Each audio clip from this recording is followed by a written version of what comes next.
Тоқта, аузың сасып жүрме? Аузың сасық иісінен құтылғың келе ме? Осы видео максимально бөліс, от души деп комментарий тастады, подпискасы. YouTube, Telegram, немеге де тіркелеген, Instagramға да. Причина, мысалы, ауыздарын, тістерін шірейді, тістерін сасиды.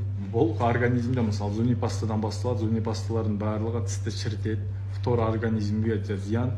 Сол сияқты ауыздарын шайқайтын, мысалы, после тісқан соң шайқайтын немелер бар, бізде растворлар.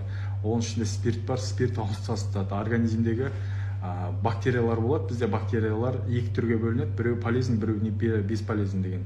Екеуін де шайып тастайды, ол короче, спирт екеуін де өлтіріп тастайды. Сол сияқты организмдеріне, мысалы, питание жейсіңдер, питаниядан кейін, мысалы, іштерінде газообразование болады, окисление болады, соның вздутие болады сендерде. Ауыздарынан газ шығады, қысқаша айтқан газ, организмнен шығатын газ, сасық иіс.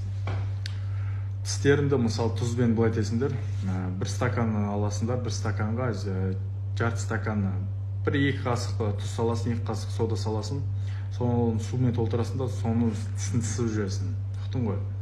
Одан кейін кешкі таман жатарда аузында бір чайная ложка хлебный сода саласың да, ауыздарын чайқап жүресің сумен араластырып. Одан басқа таңертең тұрдыңдар ғой, тұрған соң ауыздарын тысқан соң В12 деген витамин бар. В12 деген витамин аласыңдар да, соны ішіп отырасыңдар. Бұл организмде окисление қойғызады.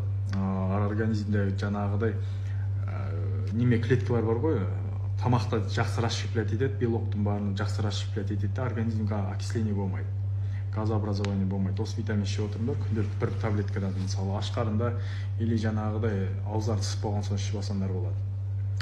Жеке мерзавемді қалай аламын дейсіңдер. Одан кейін тістеріне, мысалы, гвоздика салып қойсын, гвоздикада жақсы тазалайды, гвоздиканы шайғып заварить етсеңдер де болады. Сол сияқты мята бар, кинза бар, тоже, мысалы, сосын бар, петрушка бар. Соныларды чайнап жүрсеңдер болады, ауыздарын чайнап свежий күйінде, или заварить етіп ішсе отырсаңдар болады. Олар да жақсы асқазанға, тістеріне жақсы пайдалы, ауыздарына. Ақтыңдар, ауыздарынан іш шығармайды. Ауырмаңдар, сырқамаңдар, бақытты болыңдар.